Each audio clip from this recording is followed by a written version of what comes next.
Praise the Lord. സ്നേഹമുള്ളവരെ, 1 പത്രോസ് 5:5 തിരുവചനം പറയുന്നു, ദൈവം അഹങ്കാരികളെ എതിർക്കുകയും വിനയമുള്ളവർക്ക് കൃപ നൽകുകയും ചെയ്യുന്നു. അഹങ്കാരം തുടങ്ങുമ്പോൾ മനുഷ്യൻ കർത്താവിൽ നിന്ന് അകന്നു പോവുകയാണ്.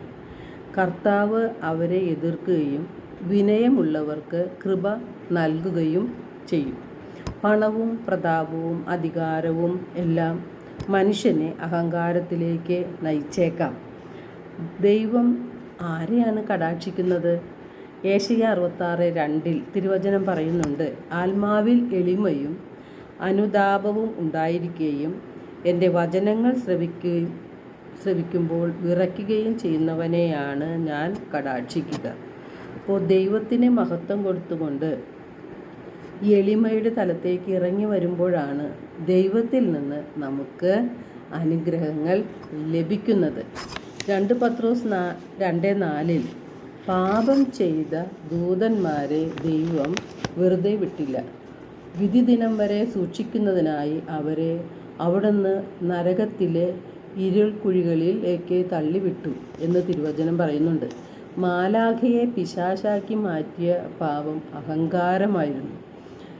ദൈവത്തോടും മനുഷ്യരോടും ധിക്കാരത്തോടെ സംസാരിക്കുന്ന നമ്മിൽ പലപ്പോഴും അഹങ്കാരമാണ് നിറഞ്ഞു നിൽക്കുന്നത്. ഉള്ളതിലധികം മേന്മ നടിക്കുന്നതും അഹങ്കാരത്തിൻ്റെ ഒരു ഭാഗമാണ്. അഹങ്കാരം തുടങ്ങുമ്പോൾ കർത്താവിൽ നിന്നും മനുഷ്യരിൽ നിന്നും അകന്നു പോവുകയാണ് ചെയ്യുന്നത്. യാക്കോബ് 4:6 നാം കാണുന്നുണ്ട്, ദൈവം അഹങ്കാരികളെ എതിർക്കുകയും വിനയമുള്ളവർക്ക് കൃപ കൊടുക്കുകയും ചെയ്യുന്നു എന്ന്. ഏശയ്യ 66:2 നാം കാണുന്നത്, ആത്മാവിൽ എളിമയുള്ളവരെയാണ് ദൈവം കടാക്ഷിക്കുന്നത്. പ്രഭാഷകൻ പറയുന്നു, അഹങ്കാരിയുടെ വീഴ്ചയ്ക്ക് കാരണം നാവു തന്നെയാണ്. അഹങ്കാരം കൊലപാതകം പോലെയുള്ള തിന്മകളിലേക്ക് മനുഷ്യനെ നയിക്കും. അഹങ്കാരം നാശത്തിൻ്റെ മുന്നോടിയാണ്, അഹന്ത അധഃപതനത്തിൻ്റെയും. അഹങ്കാരം മൂലം മറ്റുള്ളവരെ കാണിക്കാൻ വേണ്ടി വലിയ വലിയ കടങ്ങൾ വാങ്ങി വീടും ബിസിനസ്സും വാഹനങ്ങളും വാങ്ങുന്ന ധാരാളം പേർ നമ്മുടെ സമൂഹത്തിലുണ്ട്. എന്നാൽ അവസാനം കെണിയിൽ വീണ എലിയെപ്പോലെ മാറുകയും ചെയ്യും. നാം എപ്പോഴും ദൈവത്തിൽ ആശ്രയിച്ചുകൊണ്ട് അഹങ്കാരമില്ലാതെ എളിമയുടെ തലത്തിലേക്ക് ഇറങ്ങി വരികയാണ് വേണ്ടത്. അഹങ്കാരം നമുക്ക് എങ്ങനെ നിയന്ത്രിക്കാൻ സാധിക്കും? അത് നാം അറിഞ്ഞിരിക്കണം.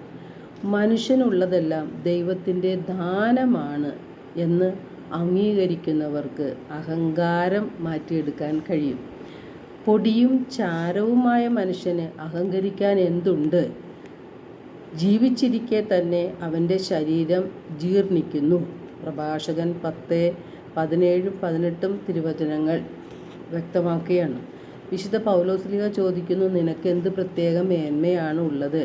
എല്ലാം ദാനമായിരിക്കെ ദാനമല്ല എന്ന മട്ടിൽ നീ എന്തിന് അഹങ്കരിക്കുന്നു?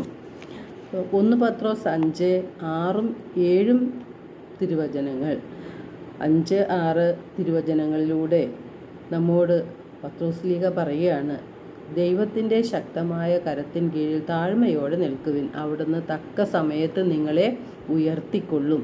നിങ്ങളുടെ ഉത്കണ്ഠകളെല്ലാം അവിടുത്തെ ഏൽപ്പിക്കുവിൻ. അവിടുന്ന് നിങ്ങളുടെ കാര്യത്തിൽ ശ്രദ്ധാലുവാണ്. ഇപ്പോൾ എളിമ എന്ന പുണ്യത്തിൽ വളരാനായിട്ടാണ് നാം പരിശ്രമിക്കേണ്ടത്. അതിന് പ്രത്യേകമായിട്ട് പരിശുദ്ധാത്മാവിനോട് പ്രാർത്ഥിച്ച് എളിമ എന്ന പുണ്യത്തിൽ വളരാനായിട്ട് നമുക്ക് പരിശ്രമിക്കാം. എല്ലാവർക്കും ഒരു നല്ല ദിനം ആശംസിക്കുന്നു. ദൈവം നമ്മെ ഓരോരുത്തരെയും സമൃദ്ധമായി അനുഗ്രഹിക്കട്ടെ.